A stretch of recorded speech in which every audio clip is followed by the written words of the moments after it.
I want to know, is the boy smart or is he dumb? What do you mean? This is a boy who's gone to juvie for knife fighting. The night of the murder, he went out and bought a knife, a switchblade.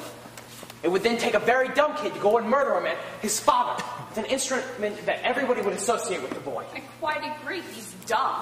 However, if he were dumb, then why did he make the kind of wound an inexperienced man would make for a knife? I'm not sure I understand. To murder someone must take great hatred, great emotion. And at that moment, he would have handled the knife as best he could. And a trained knife fighter would handle the knife as best he'd been trained. Underhand. A man who had not been trained with a knife would go overhand. The kid is being very smart. Everyone knows that he's an experienced knife fighter, so he's smart enough at that moment to make the kind of wound that an amateur would make. This is a smart man. Smart enough to wipe the fingerprints away, perhaps even smart enough to wait until an L train is going by to cover the noise. Well, is the boy smart or is he dumb? Now, wait a minute. Well, the woman across the L tracks says she saw the murder through the L train. Well, couldn't someone on the L train have seen the murder as well? Possibility, but no one did that we know of. But it would take a dumb man to take that chance, doing the murder as the train went by. Exactly. A dumb man. A very stupid man. A man swept by emotion. Probably he heard nothing. He probably didn't even hear the train coming. And whoever did murder the father did as well as he could. So? The kid is dumb enough to do everything to associate himself with a switchblade. A switchblade murder. And then a moment after the murder, he becomes smart? The kid is smart enough to make the kind of wound that would lead us to suspect someone else, and yet at the same instant, he's dumb enough to do the murder as an L train is going by. And then a moment later, 1 moment later, he's smart enough to wipe the fingerprints away. To make this boy guilty, you have to say he's dumb from 8 o'clock until midnight. And then at about midnight, he's smart for 1 second, then dumb for a few seconds, and then smart again. And once again, he becomes stupid. So stupid, he doesn't even think of a good alibi. Is the boy smart or is he dumb? To say this boy's guilty, you have to toss his intelligence like a pancake. There's doubt, doubt, doubt. I hadn't thought of that. And the old man downstairs. He swore under oath that it was only 15 seconds after the killing. But we all agree that it had to be like 30 seconds later. For the old man to be guilty, for the boy to be guilty, he must be smart, then stupid, then smart, and so on and on. And also for the kid to be guilty. The old man downstairs must tell the truth half the time and lie the other half the time. You can reasonably doubt.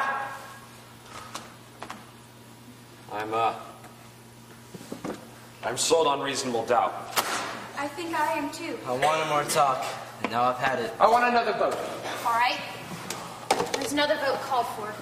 Guess the quickest way is a show of hands. Is everyone agreed? Yes, I. All those voting not guilty, raise your hands. Nobody's blaming them. That's just how they are. Know what I mean? Violent.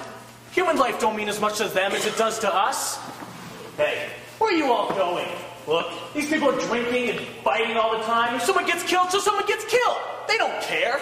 Oh, sure. There are a few of them who are pretty decent. Look, I'm the first to say that. I've known a couple who are all right, but that's the exception. Most of them, it's like they have no feelings. Hey, what are you all doing? I'm trying to speak my piece, and you, listen to me. They're no good. There's not a one who's any good. Take it from me. This kid on trial? Well, don't you know about them? Listen to me. I've had enough. If you open your mouth again, I'm going to split your skull. I'm only trying to tell you something.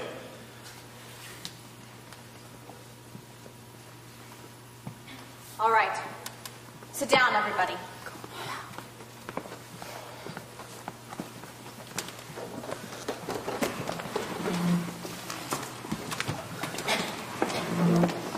I still believe the boy is guilty, and I'll tell you why. To me, the most damning evidence was given by the woman across the street who actually saw the murder committed. That's right. As far as I'm concerned, that's the most important testimony. All right, let's go over her testimony. What exactly did she say? I believe I can recount it accurately. She said she went to bed about 8 o'clock that night. Her bed is next to the open window, and she could see directly out her window into the window across the street. She tossed and turned for over an hour, unable to fall asleep. Finally, she turned toward her window at about 12:10 and looked out and saw the boy stab his father. As far as I can see it, this is unshakable testimony. That's what I mean. That's the whole case. Frankly, in view of this, I don't see how we can vote for an acquittal. What do you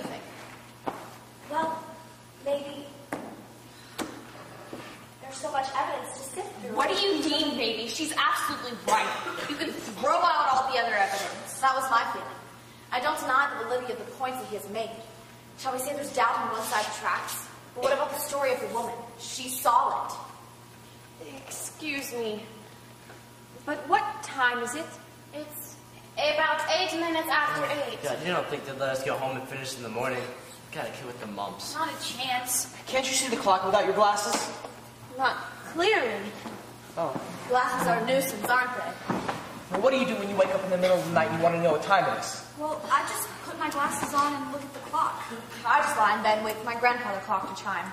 My father gave it to me and my husband when we were married. It took us 10 years to find a place to put it. Do you wear glasses to bed? Of course not.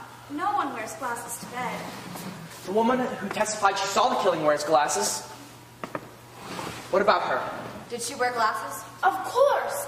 The woman wore bifocals. She did. I remember this very clearly. Right. They looked quite strong. That's right, bifocals. She never took them off. Funny. I never thought of that. Now, I think it's logical to say that the woman wasn't wearing her glasses to bed. And I don't think she put them on to casually look out the window. She says the killing took place the instant she looked out the window and the lights went out a split second later. She couldn't have had time to put on her glasses then. And maybe the woman honestly thought she saw the boy murder his father? I say she only saw a blur. How do you know what she saw? Maybe she's farsighted. How does he know all these things? Is there anyone here who still doesn't think there's a reasonable doubt? I'll always wonder, but I suppose there is a reasonable doubt. I think he's guilty. Does anyone else? No, I'm convinced. There is reasonable doubt. You're alone. 11 votes not guilty. 1 guilty. I don't care whether I'm alone or not. I have a right. Yes, you have a right. Well, I told you.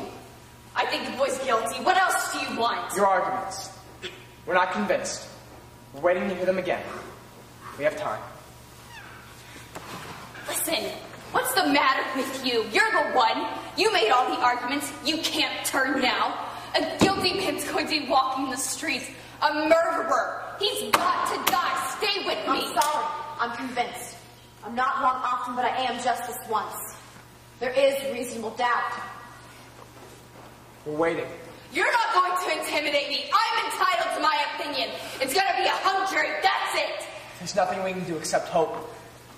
Maybe some night, maybe in a few months, you might get some sleep. You're all alone. It takes a great deal of courage to stand alone. If it is a hung jury, some of us will point these things out to the various lawyers.